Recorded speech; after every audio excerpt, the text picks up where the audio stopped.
नमस्कार दोस्तों मैं नवीन कुमार अपने चैनल लैंग्वेज ऑफ प्लैनेट्स में आपका स्वागत करता हूं। दोस्तों 9 अक्टूबर 2024 से देवगुरु बृहस्पति वक्रीय हो चुके हैं और ये 4 फरवरी 2025 तक वक्रीय स्थिति में रहेंगे। सभी 11 लग्नों के बारे में हम पिछले वीडियोस में बात कर चुके हैं। आज हम बात करते हैं अंतिम लग्न मीन लग्न के बारे में। मीन लग्न के जातकों पर किस तरह का प्रभाव देवगुरु के इस वक्रीय काल में देखने को मिलेगा। दोस्तों देवगुरु बृहस्पति मीन लग्न के स्वामी हैं और कुंडली के तीसरे भाव में वृष राशि में वक्रीय हुए हैं। जब कुंडली के तीसरे भाव में वक्रीय देवगुरु बृहस्पति पराक्रम भाव में बैठेंगे तो किस तरह के प्रभाव मीन लग्न वाले जातकों के सामने आएंगे, आज इसकी संभावना पर चर्चा करते हैं। दोस्तों यदि हम देवगुरु बृहस्पति की बात करें तो धर्म त्रिकोण के राजा हैं देवगुरु बृहस्पति। अर्थ त्रिकोण की राशि में बैठे हैं और मीन लग्न के अनुसार काम त्रिकोण में फिलहाल इनका गोचर हो रहा है। दोस्तों देवगुरु बृहस्पति जब वक्रीय स्थिति में आते हैं या कोई भी ग्रह जब अपनी वक्रीय स्थिति में आता है तो वो अपने एक साधारण से कुछ विशिष्ट स्थिति में ऊर्जा उत्सर्जित करता है, अर्थात बली स्थिति में वो ग्रह हो जाता है और उसके प्रभाव परिणाम अनिश्चित होने लगते हैं। दोस्तों देवगुरु बृहस्पति का मीन लग्न वाले जातकों की कुंडली के तीसरे भाव में गोचर करना, वक्रीय गोचर करना इस बात का संकेत देता है कि मीन लग्न वाले जातकों ने यदि अपने भाई बहनों के साथ, अपने मित्रों के साथ, अपने दाम्पत्य जीवन में अपनी पत्नी के साथ, अपने कारोबार में पार्टनर के साथ यदि अपने संबंधों को थोड़ा संभाल कर रखा, अपनी भाषा पर नियंत्रण रखा, सबसे ज़्यादा इस गोचर का जो असर देखने को मिलेगा वो बृहस्पति से संचालित जातकों की भाषा पर देखने को मिलेगा। बृहस्पति इस स्थिति में सबसे ज़्यादा नुकसान संबंधों का करते दिखाई देंगे। यदि मीन लग्न वाले जातकों ने अपनी भाषा पर, अपने शब्दों पर नियंत्रण रखा तो ये तय है कि संबंधों को लंबे समय तक निभा सकेंगे और संबंधों का लाभ भी ले सकेंगे। लेकिन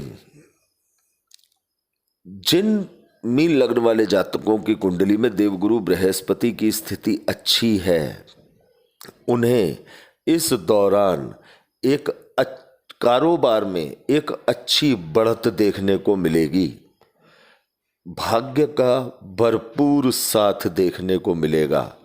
आध्यात्मिक यात्राएं, बहुत अच्छी आध्यात्मिक यात्राएं देखने को मिलेंगी।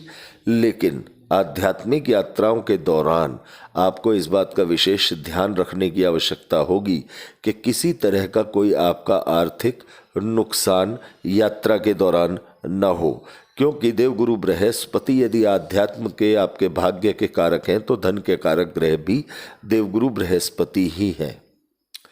मीन लग्न वाले जातकों की कुंडली में जब कुंडली के एकादश स्थान पर देवगुरु बृहस्पति की दृष्टि पड़ती है तो मीन लग्न के अनुसार एकादश भाव में मकर राशि होती है, जहां देवगुरु बृहस्पति की दृष्टि पड़ने से सीधा संकेत ये मिलता है कि लंबे समय से जो आर्थिक लाभ मीन लग्न वाले जातकों के रुके हुए थे वो लाभ इस समय के दौरान इन लोगों को मिलते हुए दिखाई देंगे।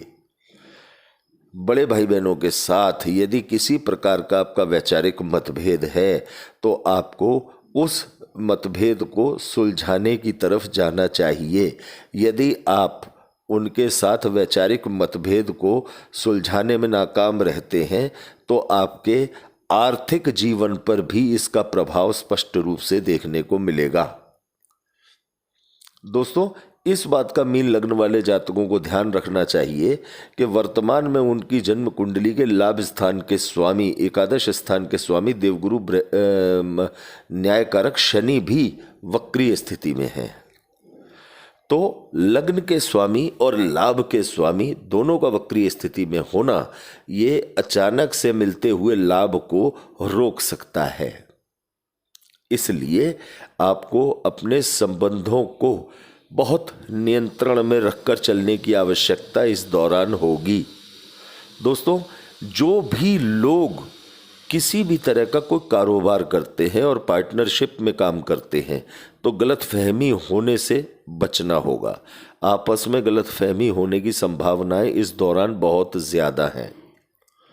पुराने मतभेद सुलझने की तरफ जाएंगे, लेकिन इस वक्रीय काल के दौरान यदि किसी भी प्रकार का कोई मतभेद आपका हो जाता है, चाहे पार्टनर के साथ, जीवन साथी के साथ, मित्रों के साथ, भाई बहनों के साथ, पिता के साथ, बड़े भाई बहनों के साथ, तो वो सुलझने में आसानी नहीं होगी।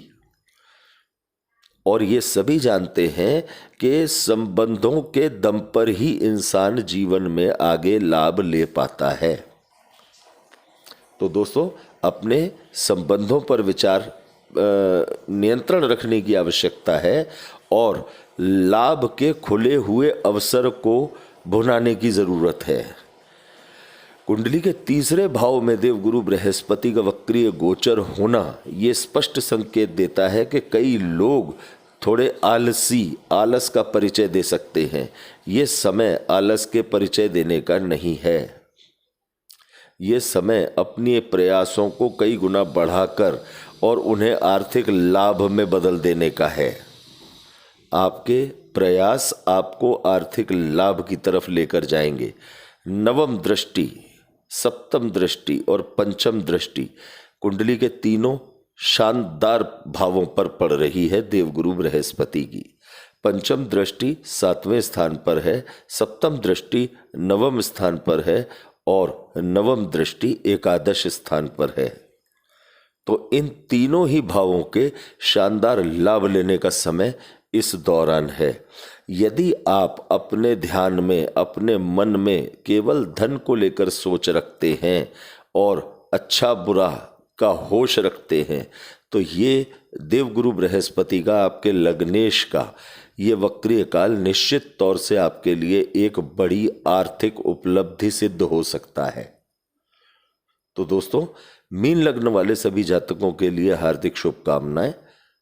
अपनी वाणी पर नियंत्रण रखें, अपने शब्दों पर नियंत्रण रखें और इस समय का भरपूर लाभ लेने का प्रयास करें। तो दोस्तों, इसी मीन लग्न के इस वीडियो के साथ हमारी 12 लग्नों की ये श्रृंखला पूरी हुई। अगले वीडियो में आपके सामने उपस्थित होंगे किसी अन्य विषय के साथ। धन्यवाद दोस्तों।